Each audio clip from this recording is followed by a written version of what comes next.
Yo tata lamuka, Taniye, yo mama lamuka, Taniye, yo zaliko lalana yo napongi ya masumu, lamuka tongo etaniye.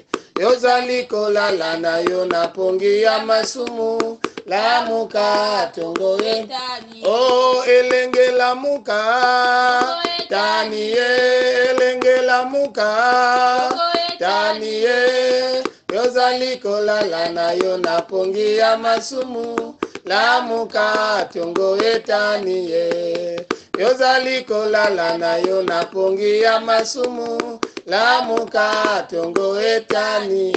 Lamuka tata mama elenge mwasi mobali tongo etani. Na mokolo oyo tozali nde mokolo ya le 7 décembre 2021 loboko na nzambe esili komonana enangolu wana esika ozala na mosala ozali kokende na mosala kota na mozindo ya likambo tia ba écouteur na yo oyo akokota écouteur bieko na ndako na chambre esika ozali ntango ebelemi okokofanda na mbeto esika ozali et donc kota na mozindo ya likambo nina wana batata na bamama tozali kobanda liyangani na biso ya tongo ya lelo to liyangani ya tongo ya lelo na kombo ya tata mwana pe molimo mosantu. Venez à moi vous tous qui êtes fatigués et chargés, je vous donnerai du repos. Amen. Beto gekuzwa kontiki ya beto ya nzemo na nzambe, kontiki ya lingala nzemo na nzambe, numéro 103 nzemo na nzambe, toko yemba na kokumisa nzambe, toko yemba kontiki ya nzemo na nzambe, 103. Tala pasi na Golgota, kembo na mobikisi. Otoko yemba aleluya, kembo na mobikisi. Kombo, oh Yesu Kristo, elekiba kombo nyonso kinosuka tosanjola. Kembo na mobikisi, Yesu akufeli biso. Kembo na mobikisi, o afuta kinyongo nyonso. Kembo na mobikisi, kombo, oh Yesu Kristo, elekiba kombo nyonso kato sanjola. Kembo na mobikisi, okolimisa ma ezali. Kembo na mobikisi, o esengo pona bandimi. Kembo na mobikisi, okombo, o Yesu Kristo, elekiba kombo nyonso kato sanjola. Kembo na mobikisi, otango nyonso tokanisa. Kembo na mobikisi, kati na mawa totala. Kembo na mobikisi, kombo, oh Yesu Kristo, ezekiba kombo nyonso tosanjola.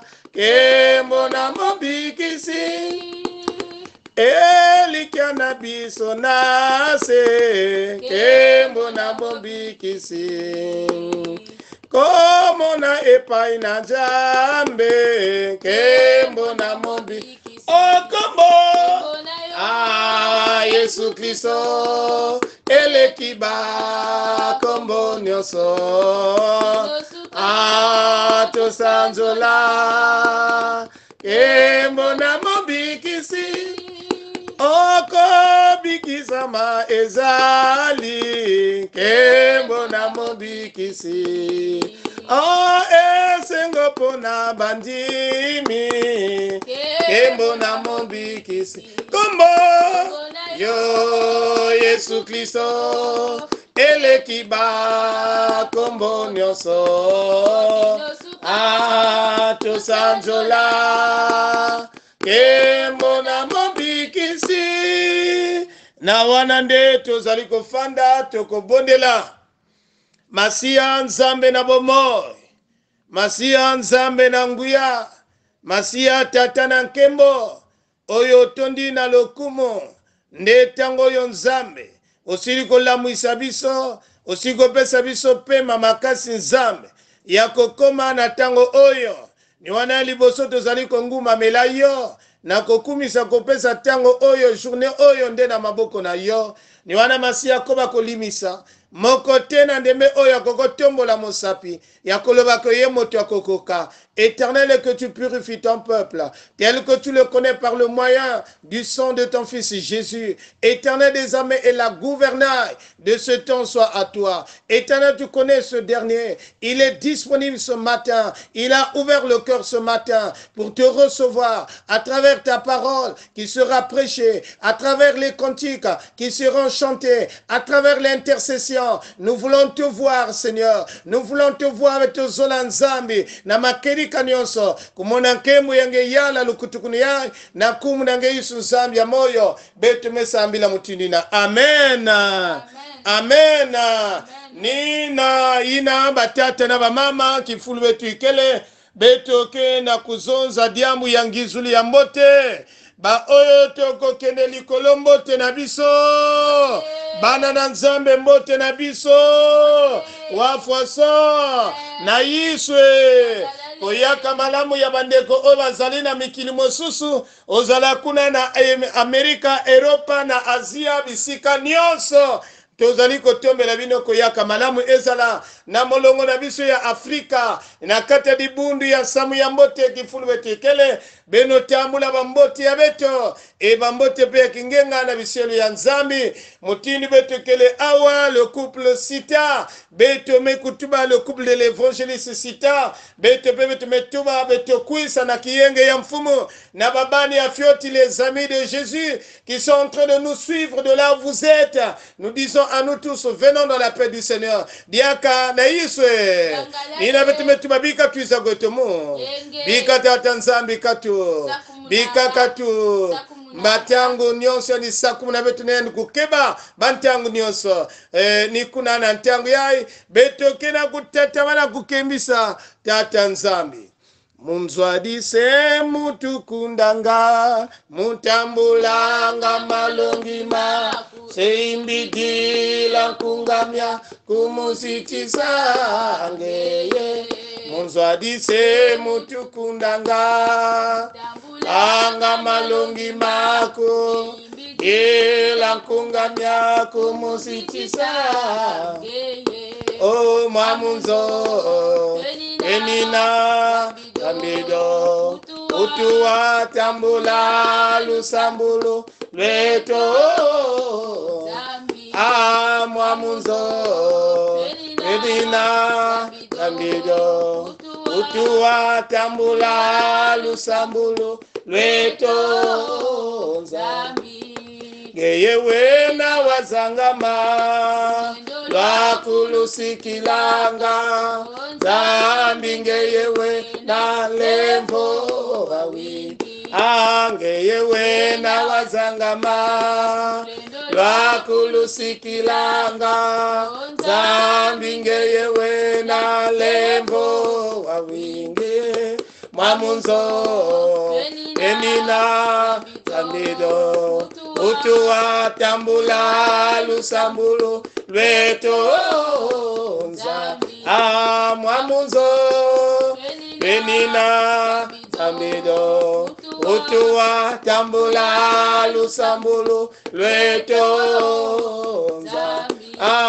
utusakumuna unzambi kwa kubetodo unzambi ngewena wawi utusakumuna unzambi akubetodo zambi ngewena lembo wawi mwamunzo penina tambido utuwa tambula lusambulu lweto nzambi mwamunzo penina Zambido utua tambula lusambulu lweto mwamunzo Benina Zambido utua tambula lusambulu lweto na ntangu ya beto ke na kulomba na mamalongi azali kobondela oyo tozali kokoba maleme na koyoka maloba na nzambe ena nsima tokozwa yimbila numero 41 beto kena kusika nge beto kena kutonda nge ave nzambi samuna kilokola yayi nge kupesa katikati na beto tangu mekulunga Yesu Kristo ina chili beto jula kuwa mambo yange chukubika mosi katikati na beto ya ave nzambi na kilokola yayi bika chipa pepe ina kifutulaka beto na manima samu chitata nzambi beto kuwa velo zola nge bika ya kukwena ntama ya kukatukila beto na kifulu ya Yesu Kristo beto jula kumona kaka presence yange samu chimambo yange ya ave nzambi kipesaka beto ngolo mambo yange Yesu Kristo kena kusiamisa kimino beto watangu nyoso nikuna mfumo chizonza yange samo jibundi mekuvanda imeni wila beto mchindu kezola na lemva yange beto mekulomba mchindu ina amen amen babibuku tatu ya yimbila mukemisa nzambi numero 41 yimbila mukemisa nzambi babibuku tatu samwa bibila wena walulendo lendi sukako samuwa uwayiza kwa bisinza lendi sukako bibile oh bibile oh bibila samwa bibila wena walulendo kaulendi sukako babingi bazolanga diatikisao lendi nongako samwa bibila wena wampulusu lendi sukako bibile oh bibile oh bibila samwa bibila wena walulendo kaulendi sukako samwa bibila nzambi wa banao lendi sukako banka kampe beti ovwezanga kaulendi sukako bibile oh bibile oh bibila samwa bibila wena walulendo kaulendi sukako na iswe nina na ntangu yayi beto ke kufungula babibiblia beto na kutanga mambo ya nzambi na kele na kanda ya nzole ya Mose mukanda ina nzole wazole wa Mose kikapu ya sambanu kibuku ya ntete Exode chapitre 6 le verset 1. Avant tout cela, de là où tu te trouves bien-aimé, dis en ton cœur, dis que l'Esprit de Dieu te parle. Pour quelques secondes de là où tu es, zonza na timenge kempeve kumokisange molimo na nzambe akoba koloba molimo ya nzambe akoba kosunga.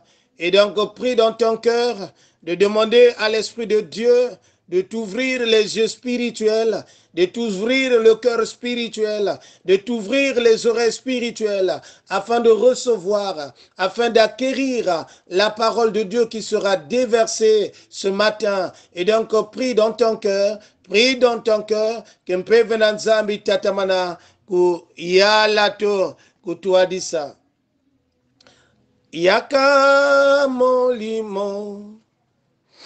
Yaka molimo, molimo, yaka o yaka, molimo, yaka o yaka, yaka molimo, yaka molimo, molimo, yaka o yaka. Molimo yaka o yaka. Amen. Exode chapitre 6, le verset 1. Exode chapitre 6, le verset 1. Bika beto kutanga na nkumbu ya Yesu. L'Éternel dit à Moïse, tu verras maintenant ce que je ferai à Pharaon. Tu verras maintenant ce que je ferai à Pharaon. Une main puissante le forcera à laisser aller. Une main puissante le forcera à les chasser de son pays. L'Éternel dit à Moïse, tu verras maintenant ce que je ferai à Pharaon. Une main puissante le forcera à les laisser aller. Une main puissante les forcera à les chasser de son pays. Parole du Seigneur. Amen. Amen. Beto kele na sukayai na mwa itu ya diambu ya fioti na betke mokina metuba na beto en sous-thème. Tu verras maintenant ce que je ferai à Pharaon. Tu verras maintenant ce que je ferai à Pharaon. Ngege kutala maintenant, ina munge kusala na Farao. Okomona na tango oyo na kusala na Pharaon. Nani moto azali koloba na biso, ni oyo basili kotiana mama likambo ya semaine oyo na guide na biso. Oyo basili kopesa biso mama likama monene. Et là c'est un petit sous-thème. Et donc un grand thème de la semaine. Le thème quotidien. Ou bien que le thème hebdomadaire de la semaine. Nous dit ceci. C'est Dieu qui a été, qui est et qui vient. C'est Dieu qui a été, qui vient. Et qui est et qui vient. C'est ce Dieu-là qui dit à Moïse, Nizambi na kina kutuba na Moïse, tu verras maintenant ce que je ferai à Pharaon. Le Dieu qui était, le Dieu qui est et le Dieu qui viendra. Nzambe oyo, nde azalaki, nde aza, nde akozala. Neni oyo azali koloba na Moïse, okomona oyo na kosala na Pharaon. Okomona mikolo batango oyo na kosala na Pharaon. Qui est Pharaon, bien-aimé? Nous pouvons le qualifier comme un persécuteur. Togogo qualifier Pharaon comme moto Togogo le bavanoko tungisa. Un persécuteur qui persécutait le peuple de Dieu, qui persécutait les élus de Dieu, qui persécutait le peuple que le Seigneur avait choisi. Et donc, yandi na vanako terimina, qui zingu yadikani na nzambi kusolaka. Libota oyo nzambe ne aponaki. Libota oyo nzambe nde aponaki. Donc ye oyo avanoko telemela libota oyo. Ye oyo azwaki libota wana nde akangi bango lokola baumbo. Ye oyo avanoko profiter na batalon na bango. Il profitait de ces talents que Israël, le peuple, avait pour construire le pays d'Égypte. Et donc les pyramides qui se faisaient, nyonso bandako na ba pyramide oyo vanoko salema na ndako na mboka wana nde Israël moto peuple Israël avanoko salango sous pression de Pharaon lokola bazwaki bango bato ya boumbo les esclaves. Et donc c'est là où l'Éternel, après avoir écouté les cris de son peuple, et quand il demande à Pharaon de lâcher ce peuple, lui il ne voulait pas. C'est pour cela nina qu'il le connaît nzambe kena kutuma na Moïse ngege kutala ina mungu kusala na Pharaon, ina mungu kusala na Pharaon nabi lokola ya. Oh, comment l'Éternel continue, et ce qu'il fera, il est en train de le détailler na katamamouya. Et une main puissante le forcera à les laisser aller, à les laisser.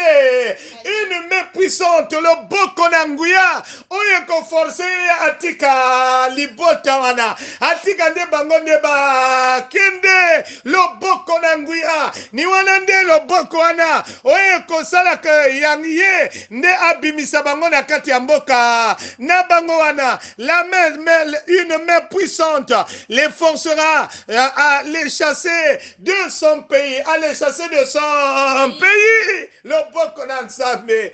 Et donc na kati kuna betike kutala mutinu nzambi kena kutuba yao. Et donc lulendo ya nzambi na liboko yani ke kusalama. Betike kutuba yani ke kutula ya ntete kifula na Farao na kubadisa ntima. Sadire ntima ina Farao kubadisaka na kokanga motema tokokoloba. Ezalaki lokola kifula de nzambi atiakie. Et yetango azali kokanga motema, il pensait qu'il faisait bien, mais oh qu'il était en train de creuser sa propre tombe sans le savoir. Et il dit voilà que Timuna nde di bulu na ye, et ya kokufa nde avana ko ye ba raté, et avana ko kanga motema nde nzambe atiaki ye kifula. Et donc ni wana loboko na nzambe et kosala que ye a bimisa libota wana. Nous savons quand le 9 plaie est tombé dans Israël, il n'a pas betume kusala bitimukusu il voit me kuboa avant la 10e plaie. Pharaon me kanga tima, Pharaon me kanga, Pharaon me kanga tima, yani me kanga tima. Mais quand la 10e plaie boaka, oh yani me tuba na Moïse na dikadea, tima na basika, yani me tuba no kwendi beno musola tala parce que la mort l'oufwa kota katina inzo ya Pharaon. Et kuna Pharaon ne supportait plus et il avait chassé le peuple d'Israël de dire à Moïse va avec ton peuple, va servir ton Dieu dans le désert, tu dois sortir ngafana kubasika, il faut obima na mboka biso bokende na lingina mona bino lisusu te. La main de Dieu, bien-aimé, pendant les 90 jours de prière intense, la main de Dieu, ina nyoso kangaka kizingu yage. Sali nzambe ke kutula ba mambo, ina ke kusala ke ba mosikaka, ba kumase benganange même na kata lupang. Parce que la main de Dieu tango di boko na nzambe ke bois, tango oyo kana na nzambe kokoya, kaka bango moko ba mususu bakoloba. Tolingi to mona lisusu na kata lupang na bisote. Tolingi to mona lisusu yo na kata famille na bisote.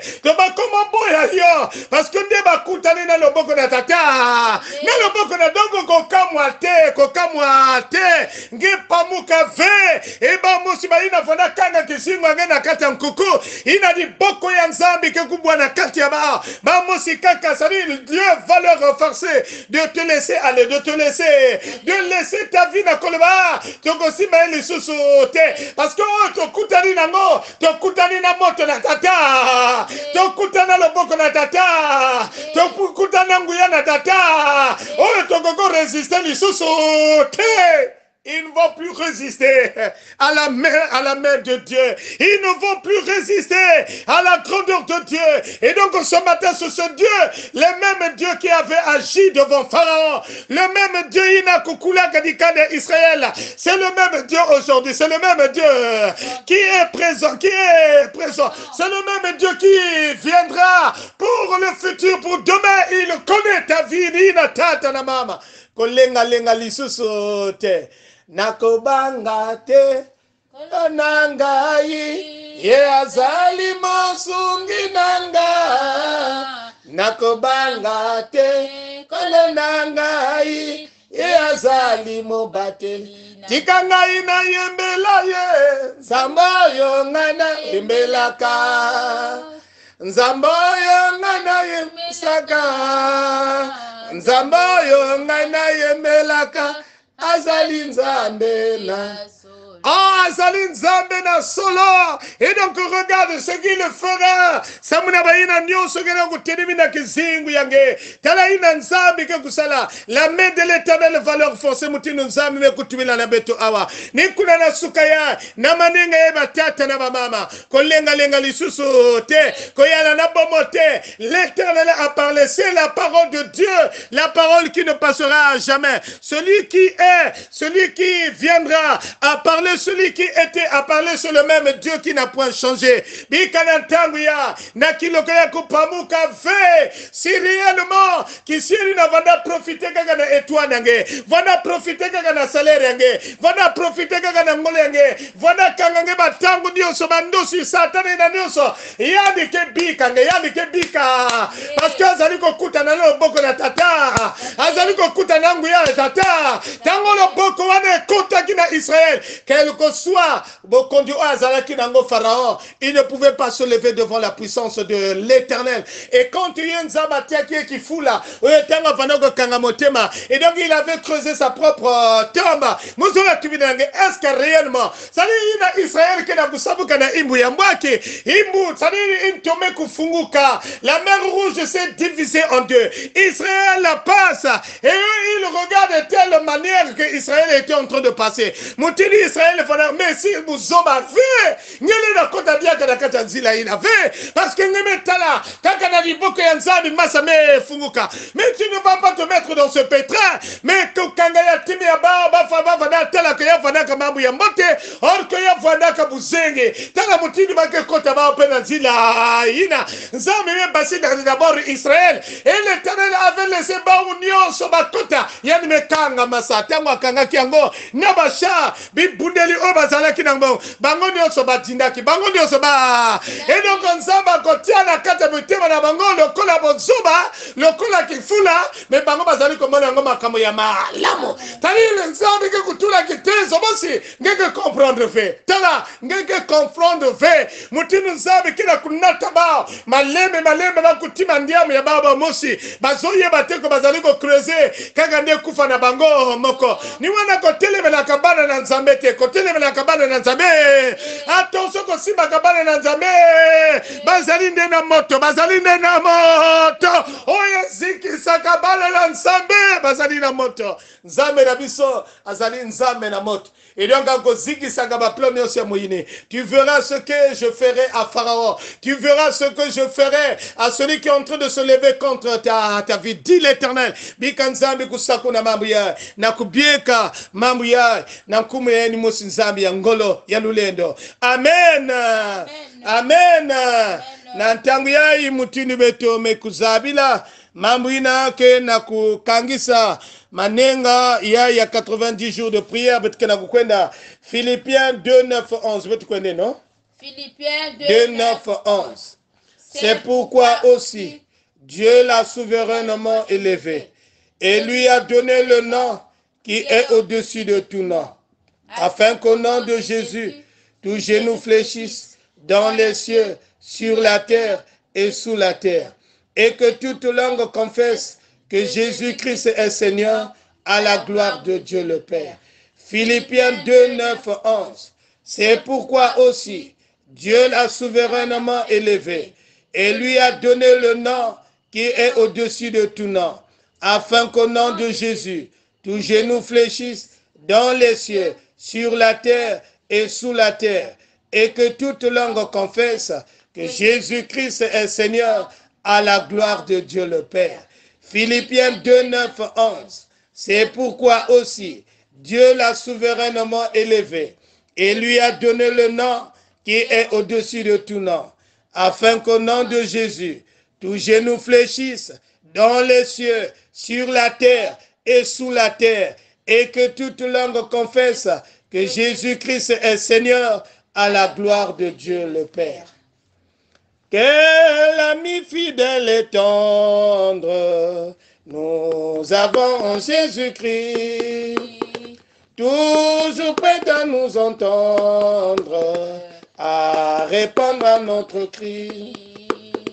Il connaît nos défaillances, nos chutes de chaque jour, sévérant ses exigences.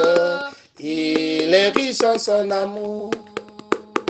Quel ami fidèle et tendre nous avons en Jésus-Christ, toujours prêt à nous comprendre quand nous sommes en souci. Disons-lui toutes nos craintes, ouvrons-lui tout notre cœur.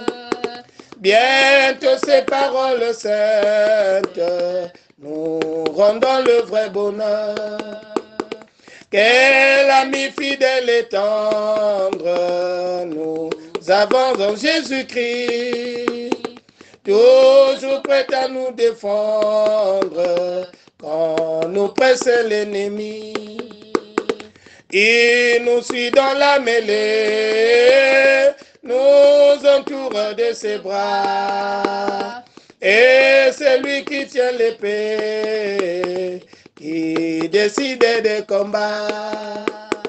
Quel ami fidèle et tendre, nous avons en Jésus-Christ, toujours prêt à nous apprendre, afin qu'on compte sur lui. Si nous voit vrai, sincère, à chercher la sainteté, il écoute nos prières et nous met en liberté.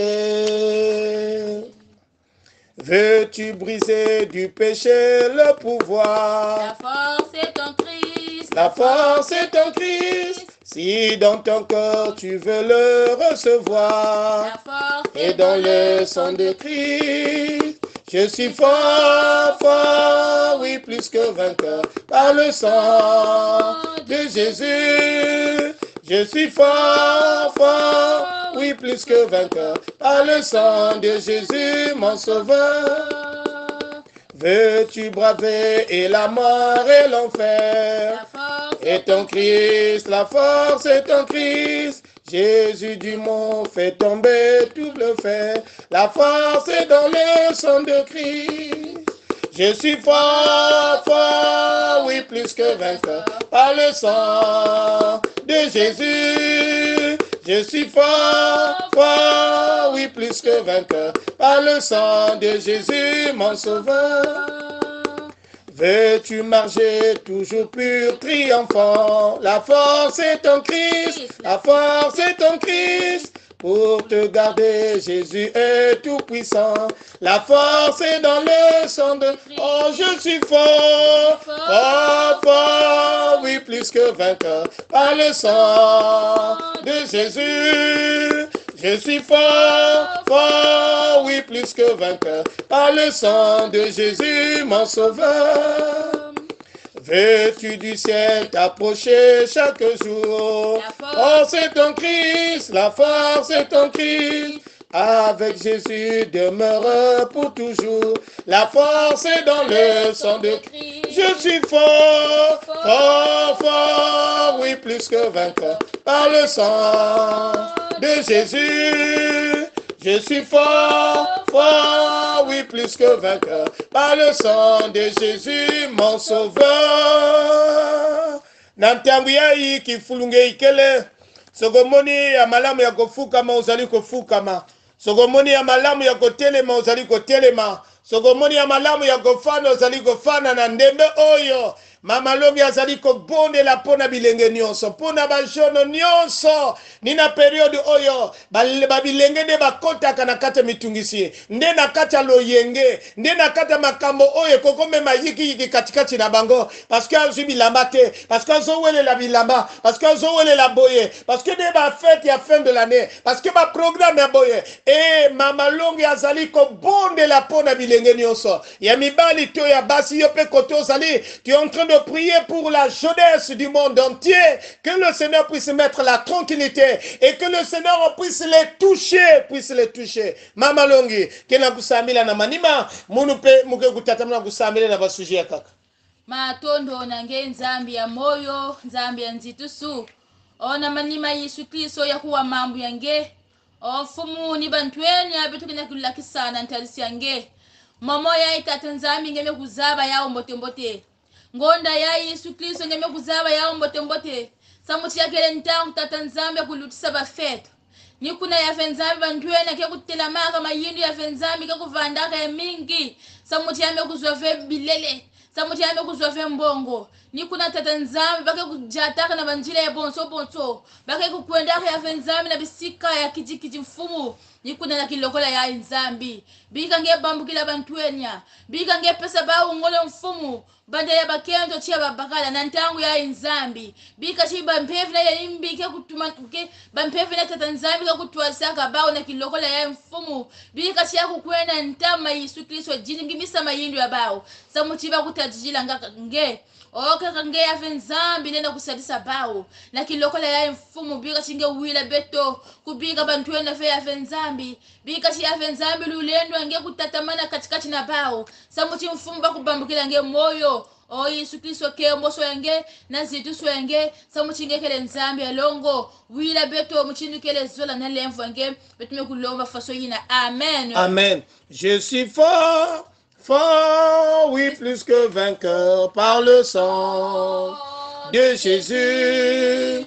Je suis fort, fort, oui, plus que vainqueur par le sang de Jésus, mon sauveur. Et donc, qui fout lui nange kele na tangu ya, ngeke na kutatamana, kulomba, menga ya Yesu kuyala nge, na kilokola ya, invoque le sang de Jésus, le sang de Jésus bien-aimé, na ki fulunge ikele na tangu ya, lomba kidimbu ya menga ya Yesu Kristo, yin menga ina, kidimbu ina kekulaka, mambu ya nzame tubila beto, ina watulaka kidimbu ya mwana, ya menga ya mwana, meme na tangu ina, na kataba lentu ya wao, eba mekutuba beto l'esprit de la destruction, n'avait plus de la place d'y entrer na kataba inzu ya bao, ni ina dikane Israeli na tangu ya kubasika nzambi kutulaka kidimbu, kilokola ya, ngelomba kidimbu ya menga, ya kukuswa menga Yesu Kristo, ya kukuswa na inzu yange, ya kukuswa na babani yange, ya kukuswa na kisalu yange, esika ni esika, oyo fani ozaliko kene na baprojo ozali nango, senga makila na Yesu, senga elemo ya makila na Yesu,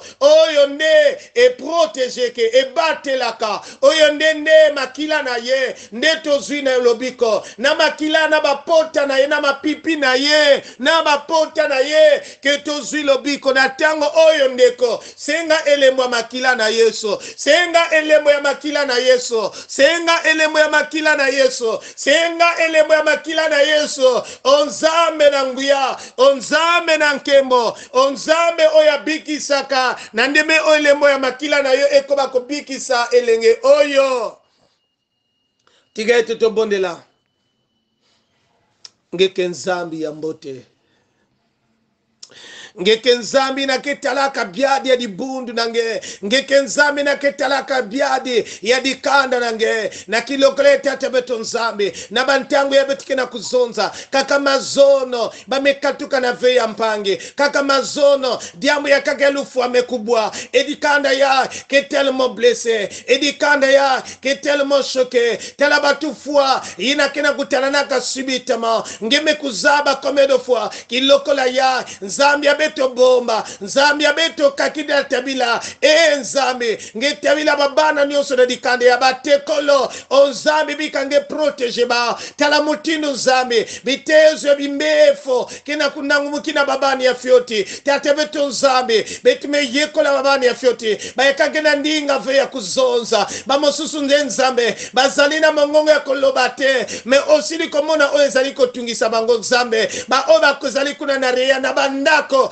biki sabana mike, ena tango oyo nzambe, fami oyo nzambe lela lisusu te masia, yokela bango mawa, bakolela mbanda boni nzambe, oyo bakozwa nzambe, bameli ya motema, batango nyonso, des morts subites, il y a pas très longtemps ils ont perdu un frère, et aujourd'hui avec notre Dieu, c'est une sœur qui est hospitalisée, c'est une sœur qui est à l'agonie, c'est une sœur qui est souffrante, oh Jésus, par ton nom nzambe, ina nkumu mekulutila bankumu nyonso tuleno nyonso bikange tatamana kuniakisa kibusi yana kata la goni kibusi ya kuna nzambi na l'hôpital ina wamedesa melemana ina wametuma kifo kaka evacuation oh Yesu mbongo wapindamu ya ekele edikana maboko meyuma babantu kediaka na mbongo ve ameninge muti ina kebuki ngeswaneke ya mfuanda kimbevu ya cirrhose de foie ngenzambi kena lulendo ya kuniakisa ya vwana nzambi ya betu kitezo ina kina kuamisa baneri mekuma bloke ina menga kina circule diakave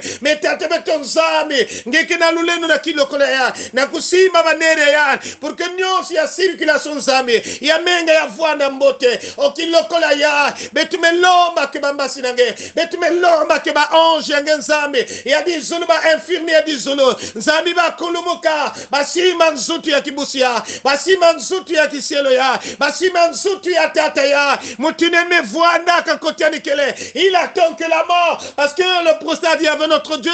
La prostate, c'est compliqué. Éternel, la prostate, il y avait notre Dieu, c'est compliqué.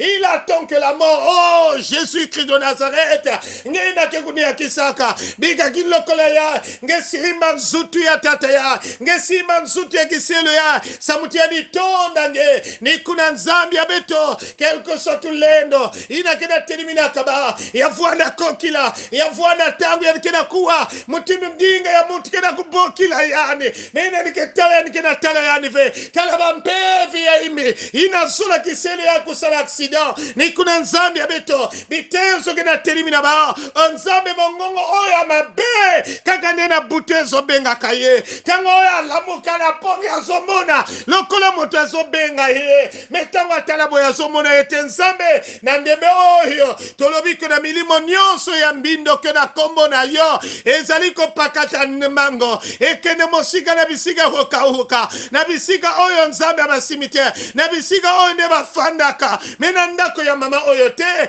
na ndako ya tata oyo te, na ndako ya elenge oyo te, mais par ton nom Jésus que tu touches. Il y avait notre Dieu que tu touches ce dernier. Éternel, mais tu me kubaku sans âme. Et il est guéri. Seigneur, il est sauvé. Seigneur, il est protégé. Il est protégé, Seigneur. Matondo, neina nyonso nza, ngege gusalak, kemi sankumnange, mutinunge kenzambia zola, na kumnange gisu nzambia moyo, betume sambila mutinina. Amen. Amen. Amen.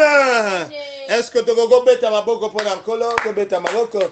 Nzambe na biso azaliko sala matondi pona makasi azaliko pesa biso ni wana peto zongisi matondi na biso nyonso na lingomba nyonso na bisika o zaliko yoka biso na basali na Nzambe totondi kaka Nzambe akoba kosala milunu na biso tozaliko koba mikolo mikomi ike kangane motema kota na mozila likambo kozali susu distraite ni na ntango ya bika na ntango yo tukubama samuti beto zola kulumbi la beno lusakunu na nkumbo ya Yesu.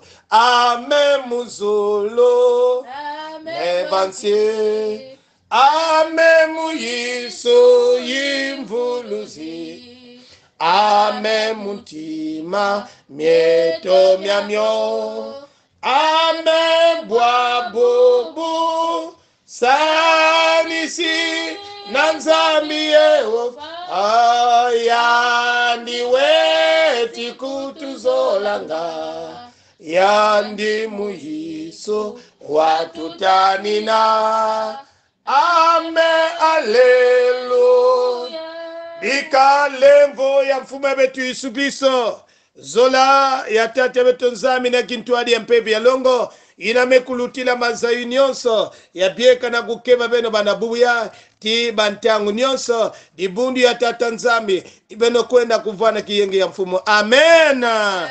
Amen. Mokolo malamu mardia malamu na biso nyonso vraiment matondi oya zalaki na binoni tata longi sita bikumu gavani Apollin iname kwa accompagner ke yani ni mama longi sita vani mutino wetike tubaka au carré, c'est-à-dire gavani et vani au carré. Merci matondo.